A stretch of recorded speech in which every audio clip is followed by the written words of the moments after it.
La niebla olía a hojas mojadas y a metal frío. Al pasar, Luna sintió la humedad en la piel y el eco sordo de sus pasos en la hojarasca.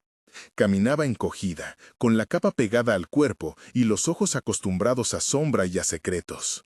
Luna era una omega de andar cauteloso, cabello oscuro siempre enmarañado, mirada que aprendió a pasar desapercibida hasta que fue imposible. Un aullido lejano rompió el aire, agudo como una campana de aviso, y la sangre de la tierra pareció responder. Al acercarse, vio a 22 siluetas, lobos erguidos alrededor de una figura pequeña, pelaje de oro pálido cubierto por un manto roto. Uno de los lobos dejó ver colmillos manchados, otro lamió la cara del pequeño con una ternura brutal. Luna no pensó, se movió. El olor a miedo, a heces viejas y a musgo, le puso un mapa en la piel. Su don, clandestino y heredado, tiró de ella como una cuerda invisible. «¿Quién eres?», dijo una voz grave. «No me muevan a la niña», respondió alguien entre los lobos. La escena era clara. Aquel bulto no era un cachorro común. Sus dedos encontraron la tela y el contacto le devolvió imágenes. Un linaje que no debía existir, la tinta de una corona antigua, nombres susurrados en palacios donde Luna nunca había puesto un pie. Si aquel cuerpo se iba, la línea de reyes perdería un hilo que aún podía cambiarlo todo.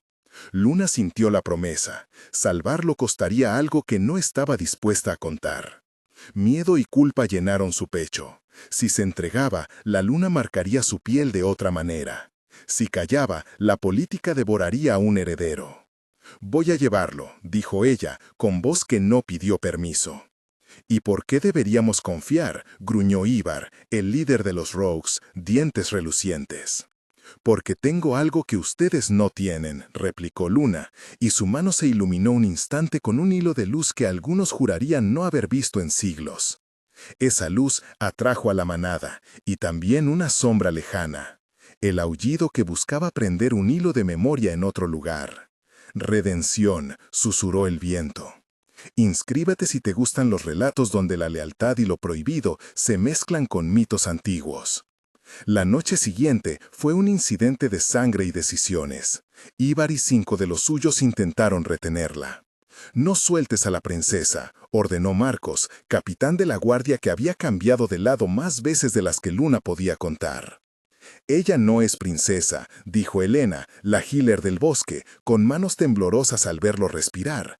«Es un cub que trae costuras ancestrales».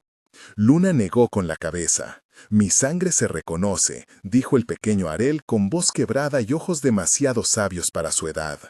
«No hables», le dijo Luna, inclinándose para cubrir su boca con la palma. El enfrentamiento escaló en segundos. Un golpe, una cuchillada que rebotó en la rama, un ladrido que se volvió un grito humano. «Si la llevas al palacio, juras que será protegida», exigió Mateo, el alfa que apareció con su guardia, botas arrastrando barro, mandíbula tensa. «Lo juro», afirmó Luna. «¿Y tu precio?», preguntó Mateo. «Mi cuerpo», respondió ella sin titubear, y en esa frase se ocultaba más que un ofrecimiento. Era una elección que marcaría el destino de Pac y Trono. La furia se quebró en un silencio pesado. La promesa se clavó como una flecha. La línea política se tensó. En ese momento, una sombra se acercó. Marisol, consejera de palacio, con ojos fríos. «Si ese niño vive, la corte cambia», murmuró. «Si muere, el conflicto estalla». Los lobos aullaron una señal que fue respuesta y sentencia. Fue necesaria una tregua por el peso de un linaje que nadie, excepto unos pocos, aún recordaba. Y Luna marchó entre sombras y miradas, con Arel en brazos y con la respiración de la noche aún en su nuca. La primera gran lucha real ocurrió en la vieja cerca de piedra, donde los Rogues intentaron recuperar al niño. «Devuélvelo», dijo Ivar, dando un paso al frente. «Nunca», contestó Luna, mientras sus manos rozaban la pequeña clavícula de Arel buscando calor. Uno de los miembros lanzó un arma, la hoja rebotó contra una roca y se clavó en la tierra. «Corre», ordenó Marcos empujando a Luna, pero ella se quedó. Sintió en su interior algo antiguo que se encendía y supo que si lo usaba, cruzaría un límite. Recordó las advertencias de su madre sobre la tejeduría de vida, ese don que llamaban Life Waver en susurros temblorosos. Al abrir su pecho como quien abre una puerta, Luna dejó salir la hebra de su propia fuerza. La sensación fue un fuego helado que recorrió sus venas, y al tocar la piel del niño, los cortes cerraron como flores que se cierran al atardecer. El precio fue inmediato, un mareo, un olor a hierro en la boca, un retazo de memoria propia que se deshilachó para siempre. Ibar gritó y arremetió. Marcas de pelea se volvieron gritos, y al final fue Mateo quien hizo juramento en voz alta. Quien toca a mi cub, paga con su vida. La pelea dejó manos rotas y voces mudas, pero Arel respiró, y eso era todo. Esta escena marcó a Luna, marcó a Arel, y marcó al alfa que aprendió a mirar con ternura y regla a la vez. Tensión amarga, olor a sangre y a lluvia. Decisión tomada por amor y por política.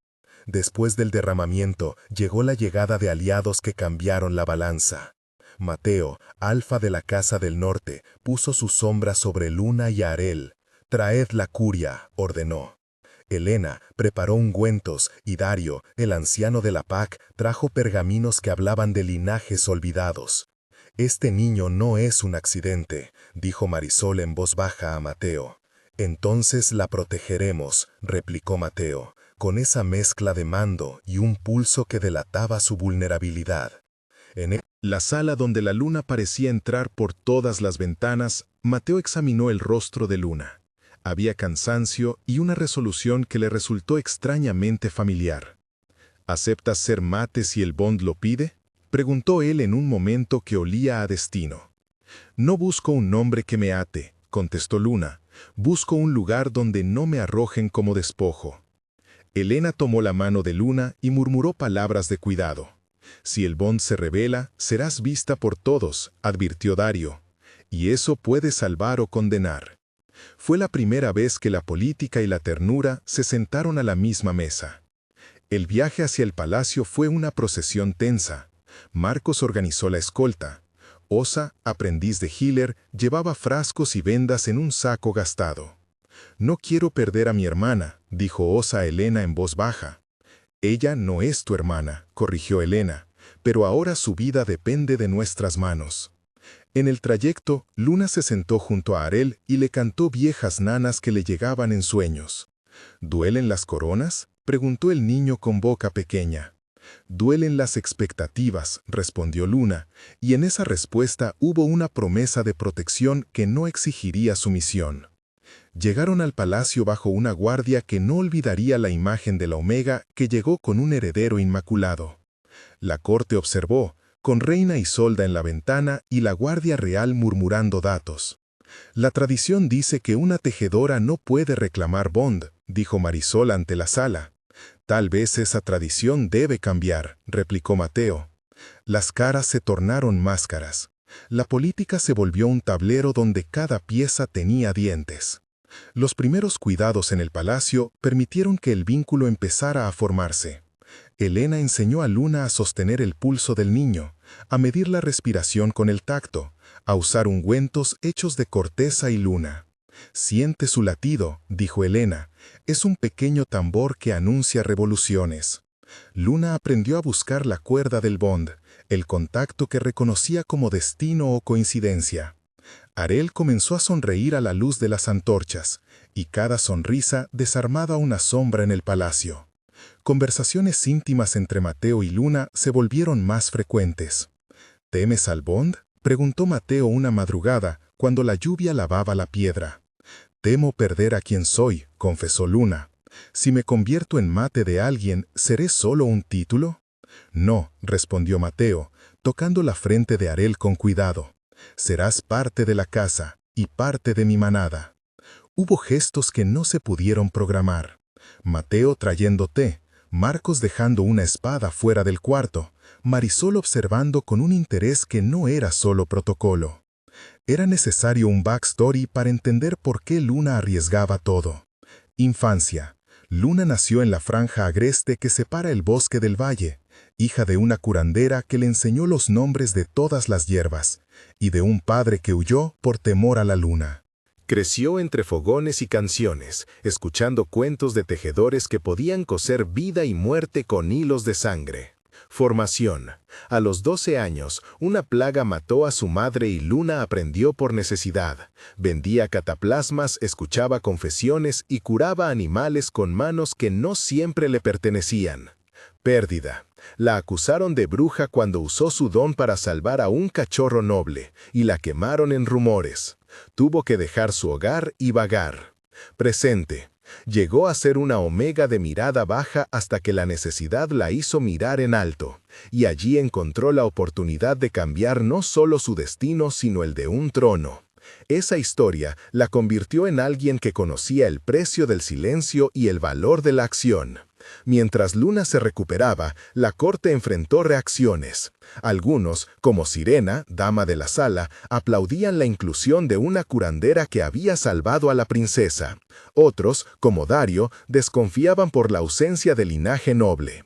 Los Rogues no aceptarán que un cub se convierta en símbolo, murmuró Ivar desde la distancia.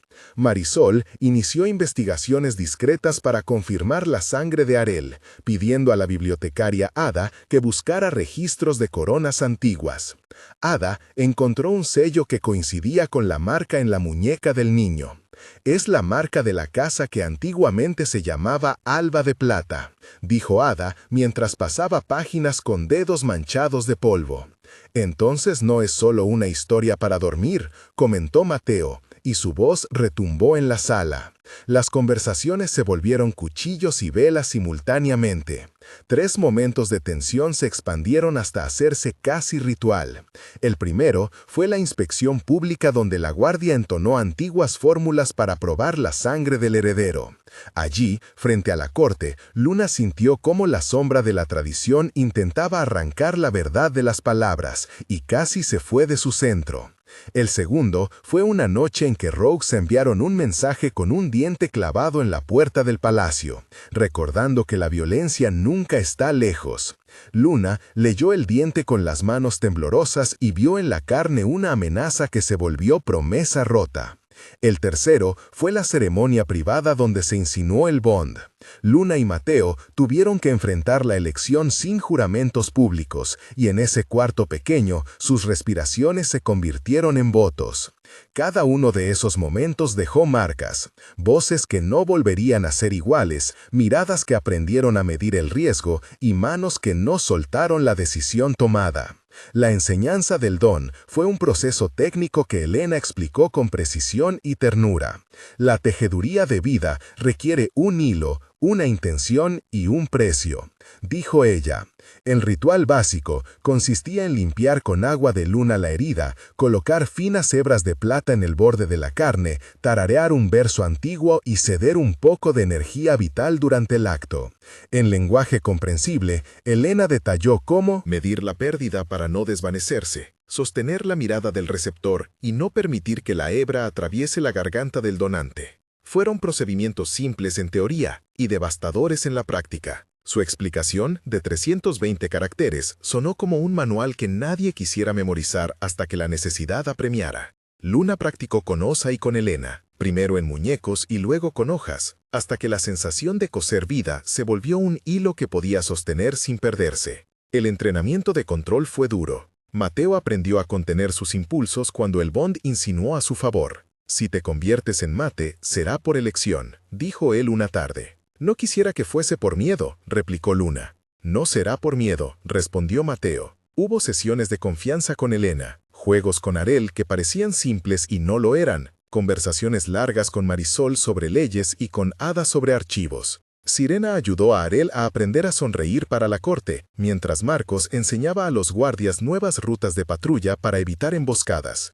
Ivar no se fue. Su presencia fue una amenaza latente y también una oportunidad para negociar que nadie sabía cómo tomar. El bond comenzaba a tejer lazos, no solo afectivos, sino logísticos, políticos y sociales. Un procedimiento ritual menor, explicado por Elena, consistía en la curación de una mordida. Primero limpiar con agua de lluvia, Luego aplicar polvo de raíz de hiedra, cantar el verso de la luna por 5 repeticiones y finalmente aplicar el ungüento. Si se seguían estos pasos, el riesgo de infección descendía notablemente y la técnica se convirtió en práctica habitual en la enfermería del palacio. La claridad del procedimiento trajo confianza a Osa y a los aprendices que antes dudaban. La tensión final antes de la aceptación fue una noche de tormenta, cuando la corte se dividió y la amenaza de los Rogues alarmó a la ciudad. Ivar apareció en los muros con 5 hombres y una proclama: «La princesa no vencerá a la tradición». Mateo respondió saliendo al balcón y gritando que la casa aceptaría pruebas, no linchamientos. «Probaré tu coraje», le dijo Ivar. «Probaré tu lealtad», respondió Mateo. Luna, desde el patio, vio a Arel dormido y supo que debía hablar. Subió al balcón mojado con el vestido pegado a la piel y miró a la multitud. «No soy noble porque lo diga una cuna», dijo ella. «Soy noble porque elegí custodiar esta vida». Sus palabras pusieron en pausa una posible guerra. Fue en ese instante cuando el Bond se mostró. Arel buscó su mano en sueños y su pequeña palma presionó como si buscara marcar un nombre. Mateo se acercó y apoyó su frente contra la de Luna, un gesto que no era sumisión ni mandato, sino un inicio. La corte, con Marisol al frente, aprobó una estancia provisional y un periodo de adaptación donde Luna sería valorada no por su origen, sino por sus actos. El epílogo comenzó un mes después con pequeñas transformaciones visibles. A un mes, Arel ya caminaba por los jardines con Osa y Sirena, riendo entre hojas y campesinas que recordaban la historia.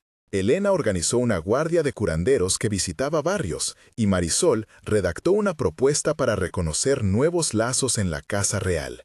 Mateo inauguró patrullas conjuntas con Marcos y algunos rogues que aceptaron la tregua, incluyendo a Ivar en una función de vigilancia limitada.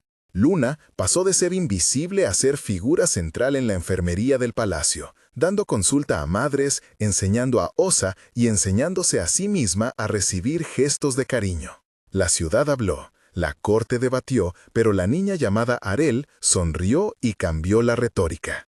3 nombres fueron repetidos en las plazas: Luna, Mateo y Arel, como quien recita un juramento nuevo que aún no se entiende del todo. 3 acuerdos se firmaron en secreto: rutas de paso seguras, intercambio de herreros por medicinas y un compromiso de proteger líneas de herencia con justicia. A los 3 meses, la integración se había vuelto práctica. Elena y Ada organizaron un libro de registros para documentar la sangre y las alianzas. Marisol consiguió el apoyo de 2 casas menores, y Sirena enseñó a Arel etiqueta de palacio sin quitarle esa espontaneidad que lo hacía niño. Luna lideró una pequeña brigada de ayuda que llegó a aldeas inundadas. Su imagen apareció en murales y en canciones sobre la omega que salvó a la princesa. Ivar fue visto patrullando con Marcos, y aunque la tensión no había desaparecido, la violencia decreció. Mateo y Luna conversaban menos de ceremonias y más de planes, escuelas, protección, leyes nuevas. Arel, ya con risas más seguras, mostró un talento para encontrar a los perros perdidos, y eso se volvió símbolo de una política más humana. La corte, que antes susurraba, comenzó a hablar en voz alta sobre reformas. Algunos aplaudieron, otros fingieron. 6 meses después, la transformación era concreta y palpable. La Casa Real aprobó una reforma que reconocía la capacidad de curanderos y life waivers para ocupar roles de custodia temporal bajo supervisión, un cambio propuesto por Marisol y firmado por Mateo. La Guardia incorporó protocolos de reparto de patrullas con rogues integrados, y Elena abrió una escuela de medicina popular dirigida por Osa con la ayuda de Ada en los archivos. Arel era recibido por niños de la ciudad que le llamaban príncipe sin temer las sombras de antes. Luna caminaba por los pasillos con menos máscaras y más sonrisas. Su nombre dejó de ser una etiqueta de desdén y se convirtió en referente de elección y coraje. Mateo y Luna no habían forzado un bond por obligación, habían creado una alianza a base de decisiones repetidas, de consentimientos dados y renovados. En la plaza central colgaron un tapiz donde se veían figuras: una mujer con manos que cose vida, un niño que sostiene una corona pequeña y un alfa que mira hacia adelante. La ciudad había cambiado, y con ella la idea de lo que significa proteger un linaje. Si esta historia te conmovió, escribe en los comentarios a quién salvarías por amor y por deber. y considera suscribirte para más relatos donde lo prohibido se vuelve necesario y lo marginal se vuelve legitimidad.